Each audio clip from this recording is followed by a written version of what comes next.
ఏం మాయ చేసావే పార్ట్ 5. చంద్రశేఖర్ గారి సాయంతో రేపటికి అన్నీ సిద్ధం చేసి సాయంత్రం వైభవ్ అన్విని స్కూల్ నుండి తిరిగి తీసుకురాగానే ఇద్దరికి విషయం చెప్పారు. ఎలాగో ప్రేమ స్కూల్కి రాదు అని వర్ష చెప్పడంతో అన్వి కూడా వైభవ్తో తలాడించింది. పైగా గుడికి వెళ్ళి అమ్మమ్మకి త్వరగా తగ్గిపోవాలి అని అమ్మవారిని వేడుకోవాలని అనుకుంది ఆ పసిమనసు.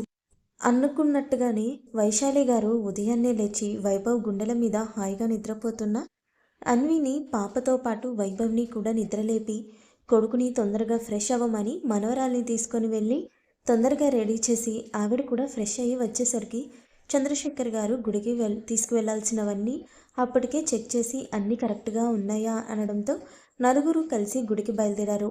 ప్రేమ ఇంట్లో ప్రేమ తులసి గారు తొందరగా కోలుకుంటే అమ్మవారి గుడిలో 108 ప్రదక్షిణలు చేస్తాను అని మొక్కుకోవడంతో ఆ రోజు తెల్లవారుతుండగానే లేచి తొందరగా రెడీ అయ్యి బయటకు వచ్చేసరికి వర్ష కూడా రెడీ అయ్యి తన కోసమే ఎదురు చూస్తూ ఉండడంతో ఏంటి మేడం ఎప్పుడూ లేంది గుడిదారి పట్టారు అని అడిగింది ప్రేమ వర్షను ఆట పట్టిస్తూ.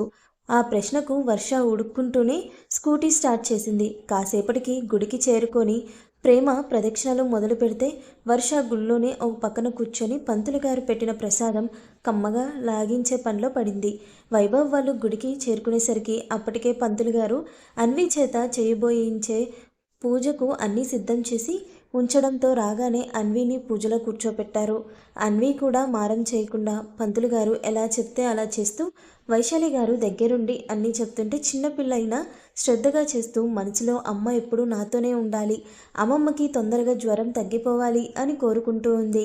ఇంతలో అనుకోకుండా అన్వి తల తిప్పి ధ్వజస్తంభం వైపు చూసేసరికి ప్రేమ కనిపించడంతో ఎక్కడ లేని ఉత్సాహంతో అమ్మ అంటూ పైకి లేవబోయింది. కానీ వైశాలి గారు పనిని మధ్యలోనే అన్వి చేయి పట్టుకొని ఆపేయడంతో నానమ్మని అమ్మ అంటూ ప్రేమ వైపు చూపించిన అన్వి వేలివైపు నుండి సూటిగా చూసిన వైశాలి గారికి చంద్రశేఖర్ గారికి వైభవ్కి పొందిగ్గా పద్ధతిగా ఉన్న బాపు బొమ్మలా ఉన్న ప్రేమ కనిపించగానే ముందుగా వైభవ్ పెదాల మీదకి నవ్వు వచ్చిన తర్వాత అన్వి అమ్మ అని పిలవడం గుర్తుకొచ్చి అయోమయంగా పాప వైపు తిరిగాడు. వైశాలి గారు ముందే విషయం చెప్పడంతో కాస్త అవగాహన ఉన్న చంద్రశేఖర్ గారు కూడా ఆయన భార్యలానే ఆయన కూడా ప్రేమను చూసి సంతోషపడ్డారు.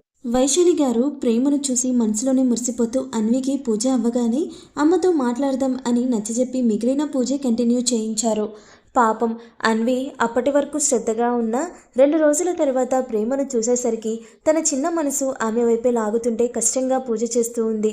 ఇటు అన్వి పూజ పూర్తి కావడం, అటు ప్రేమ ప్రదక్షిణలు పూర్తి అయి గుళ్ళో అమ్మవారికి నమస్కరించడం ఒక్కసారి జరగడంతో అన్నీ వైశాలి గారిని చూసి అమ్మ అనగానే ఆవిడ నవ్వుతూ వెళ్ళు అని సైగ చేయడం ఆలస్యం. అన్వి 4 అడుగుల్లో ప్రేమను చేరి ఆమె కాళ్ళని చుట్టేసి ఐ మిస్ యూ అమ్మ, ఐ మిస్ యూ అని అరిచేసింది ఆనందంలో.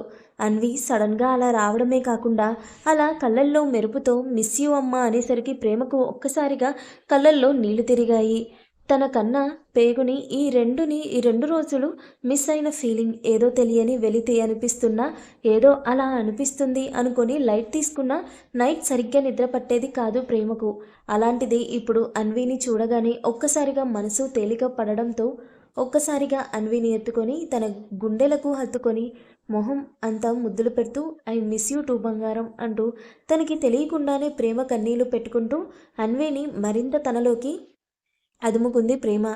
పాప కూడా ప్రేమ మీద ఈ 2 రోజులకే కాస్త బెంగ పెట్టుకోవడంతో తల్లిగా భావిస్తున్న ప్రేమను వీలైనంత గట్టిగా కరుచుకొని ఐ లవ్ యూ అమ్మ అంటూ ప్రేమ గుండెల మీద ముద్దు పెట్టింది.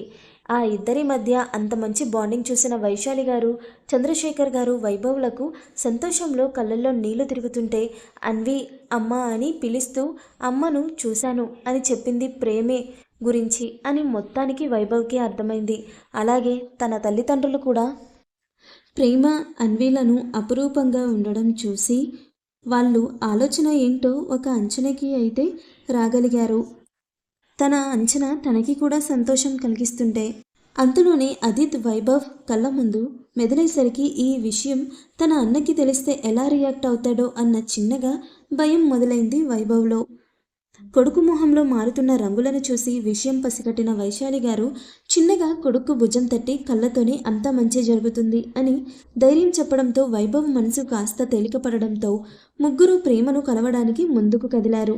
అంతలోనే ప్రేమను ఖర్చుకొని పోయిన అన్విని చూసిన వర్ష, ఏయ్ చిన్నటపాకై అంటూ ప్రేమ దగ్గరికి వచ్చి అన్విని తను ఎత్తుకునే ప్రయత్నం చేసింది. కానీ అన్వి, నో పిన్ని, నేను అమ్మని బాగా మిస్ అయ్యాను అనడంతో ముద్దుగా అలిగింది వర్ష.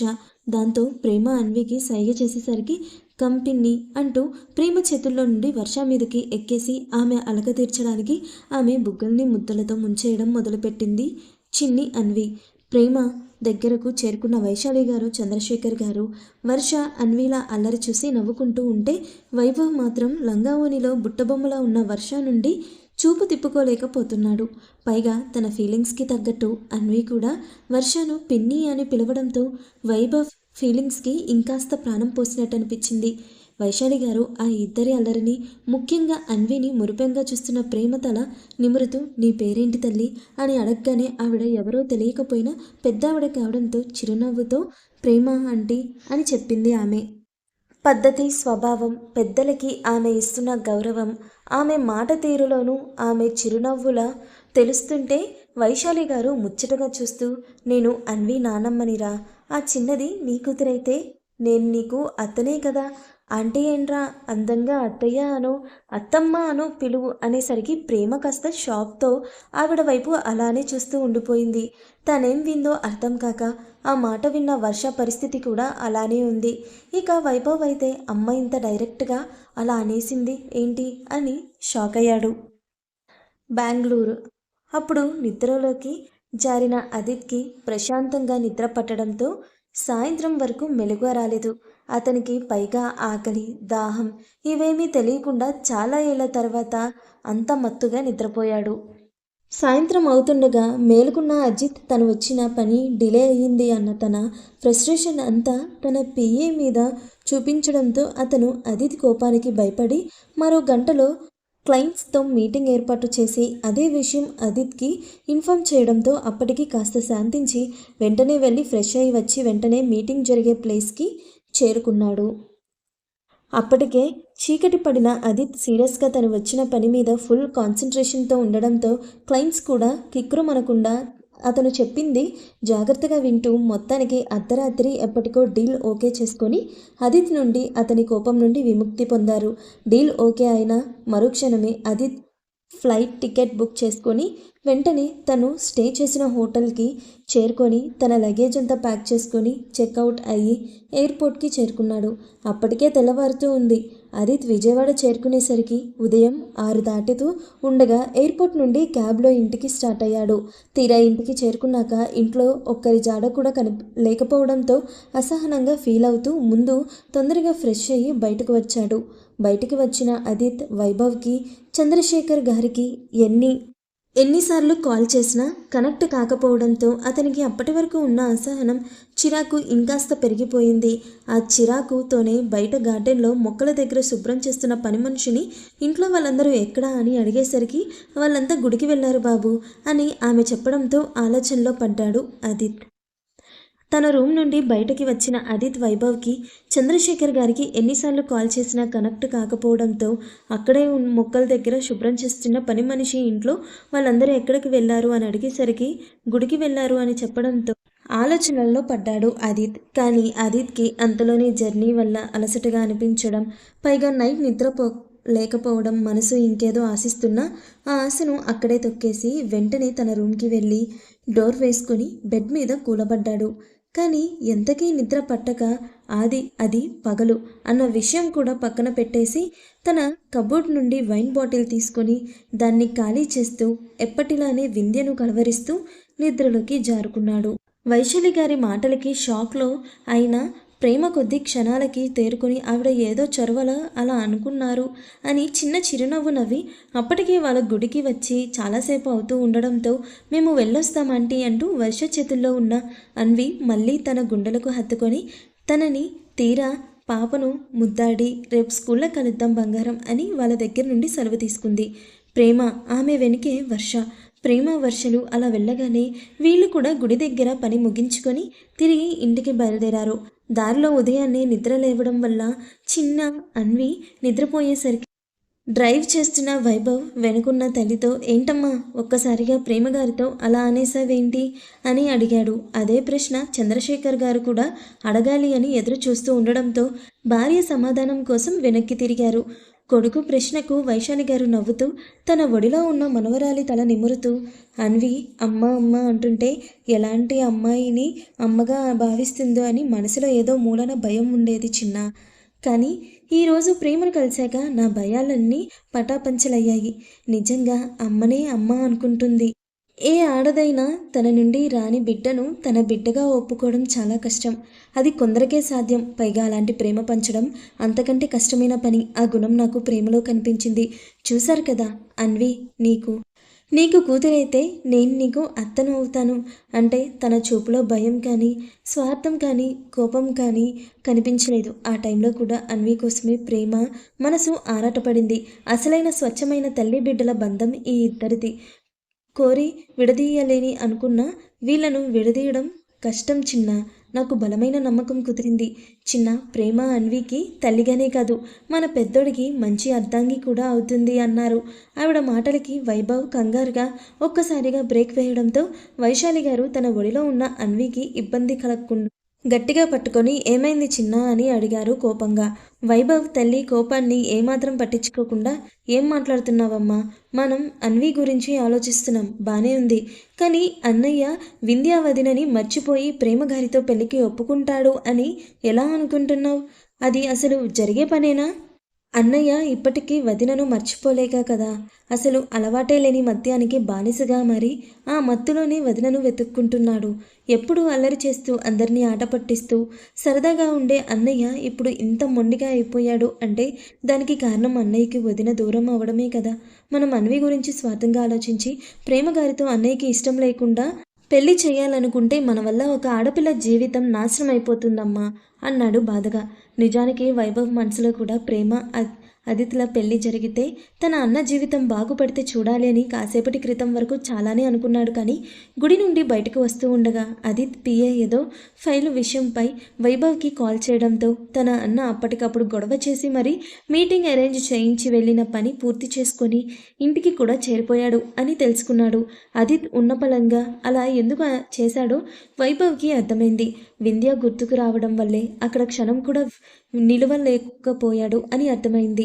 అందుకే అతనిలో అప్పటి వరకు ఉన్న ఆ చిన్న ఆశ కూడా ప్రాణం పోసుకోక ముందే చచ్చిపోయింది. అందుకే మనసుకి కష్టంగా ఉన్న తన మాటలకి తన తల్లిదండ్రులు బాధపడతారు అని తెలిసినా వాళ్ళు మర్చిపోతున్న వాస్తవాన్ని వాళ్ళకి గుర్తు చేసే ప్రయత్నం చేశాడు. కానీ వైభవ్ మాటలకి వైశాలి చిన్న చిరునవ్వుతో, నువ్వు అన్నది నిజమే చిన్న. పెద్దడు వింధ్యను మనసులో పెట్టుకొని ఇంకొక అమ్మాయికి తన భార్య స్థానం ఇవ్వడం అసలు జరిగే పని కాదు. కానీ జరిగిపోయింది తలుచుకుంటూ వాడి ముందున్న వాడి భవిష్యత్తుని, వాడి కూతురు భవిష్యత్తుని కూడా వాడికి తెలియకుండా వాడే పాడు చేసుకున్నాడు.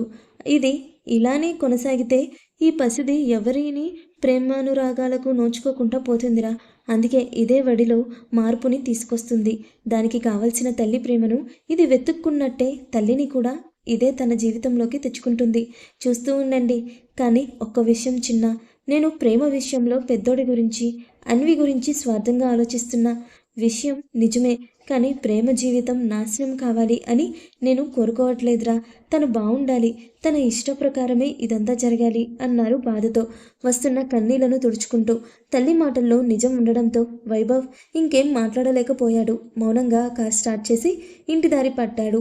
వైశాలి గారి మాటలకి చంద్రశేఖర్ గారి ఫ్రంట్ మిర్రర్ నుండి భార్య ఒడిలో హాయిగా నిద్రపోతున్న మనవరాలిని చూస్తూ ఉండిపోయారు. ఇంటికి చేరుకున్న ప్రేమ తులసి గారికి టిఫిన్ పెట్టి తను కూడా తినేసి గుడిలో వైశాలి గారి మాటలు తన మనసుని ఇంకేదో సంకేతాన్ని ఇస్తుంటే వాటి గురించి ఆలోచిస్తూ ఇంటి వెనుక వైపు పెరట్లో కూర్చుండిపోయింది. కానీ అంతలోనే తులసి గారిని ఒకసారి చెకప్కి హాస్పిటల్కి తీసుకువెళ్లాలని గుర్తుకొచ్చి హాస్పిటల్కి కాల్ చేస్తే మధ్యాహ్నానికి అపాయింట్మెంట్ ఫిక్స్ చేశారు. దాంతో ప్రేమ వంట పూర్తి చేసి తులసి గారికి భోజనం పెట్టి తనకి ఆకలిగా అనిపించకపోవడంతో హాస్పిటల్ నుండి తిరిగి వచ్చాక చూద్దాంలే అని ఆవిడని తీసుకొని హాస్పిటల్కి బయలుదేరింది. ఇంటికి చేరుకోగానే అందరి మనసులు చెదిరిపోవడం. ఎవరూ బ్రేక్ఫాస్ట్ చేయలేదు, కానీ వైశాలి గారు అన్వి తినిపించి కాసేపు నిద్రపో బంగారు తల్లి అంటూ చంద్రశేఖర్ గారి చేతికి ఇవ్వడంతో ఆయన మనోరాలిని తీసుకొని తన రూమ్కి వెళ్ళిపోయారు. అప్పటికే పని మనిషి ద్వారా అదిత్ తిరిగి వచ్చాడు అని తెలియడంతో ఆ క్షణం కొడుకు ఏ పరిస్థితిలో ఉంటాడో తెలిసిన మనసు ఒప్పక అదిత్ రూమ్లోకి వెళ్ళి అతను తాగి పడుండం చూసి బాధపడుతూ బయటకు వచ్చేశారు. వైశాలి గారు ఆ బాధలోనే ఏడుస్తూ దేవుడి మందిరం ముందు నిలబడి ఇంక ఎన్నాళ్ళు నా కొడుకు ఇలానే బాధపడుతూ గడిపేస్తారు స్వామి అంటూ గుండెలు అలసేలా ఏడుస్తూ అక్కడే స్పృహ తప్పి పడిపోయారు ఆవిడ. పాపం అప్పటికే వైభవ్ ఆఫీస్కి వెళ్ళిపోతే చంద్రశేఖర్ కూడా మనవిరాలతో స్లీప్లోకి వెళ్ళిపోయారు. పని మనిషి కూడా టైంకి ఇంట్లో లేకపోవడంతో ఆవిడ్ని ఆ టైంలో ఎవరూ గమనించలేదు కూడా. అలా మధ్యాహ్నం లంచ్ టైం అయ్యేసరికి ముందుగా మేలుకున్న అన్వి నానమ్మ అంటూ నిద్ర కళ్ళతో లేచి రూమ్ నుండి బయటకు వచ్చేసరికి అక్కడ నేలపడున్న వైశాలి గారిని చూడగానే అంత చిన్నపిల్ల అయిన కంగారుగా ఆవిడ దగ్గరకు చేరి నానమ్మ నీకేమైంది, కళ్ళు తెరువు నానమ్మ అని ఏడుస్తూ తన చిన్ని చేతులతో ఆవిడ చంపల్ని తడుతూ ఉంది. కానీ ఆవిడ కొంచెం కదలట్లేదు. దాంతో ఆవిడికి ఏమైందో అని భయపడుతూనే ఇంకా నిద్రలో ఉన్న చంద్రశేఖర్ గారి భుజం తడుతూ తాతయ్య నానమ్మ అంటూ వెక్కి ఏడుస్తూ చెప్పేసరికి చంద్రశేఖర్ గారు ఒక్కసారిగా ఉలిక్కిపడి లేచిన కంగారుగా బయటకు వచ్చి చూశారు. భార్యను అలా నేల మీద నిర్జీవంగా పడుండడం చూడగానే ఒక్కసారిగా గుండె ఆగినంత పనైంది చంద్రశేఖర్ గారికి. వెంటనే ఆవిడ్ని చేరి ఆమె చంపలు తట్టి కొద్దిగా నీళ్లు చిలకరించి ఆమెను స్పృహలోకి తీసుకొచ్చే ప్రయత్నం చేశారు. కానీ ఎలాంటి ప్రయోజనం లేకుండా పోయేసరికి కంగారుగా డ్రైవర్ని పిలిచి అతని సాయంతో ఆమెను హాస్పిటల్కి తీసుకుని బయలుదేరారు. హాస్పిటల్కి చేరుకోగానే ఆమెకు ట్రీట్మెంట్ స్టార్ట్ చేయడంతో వెంటనే వైభవ్కి కాల్ చేసి విషయం చెప్పారు చంద్రశేఖర్ గారు. తల్లికి అలా అయిందని తెలియగానే ఆఫీస్ నుండి ఆగమేఘాల మీద హాస్పిటల్కి బయలుదేరాడు వైభవ్.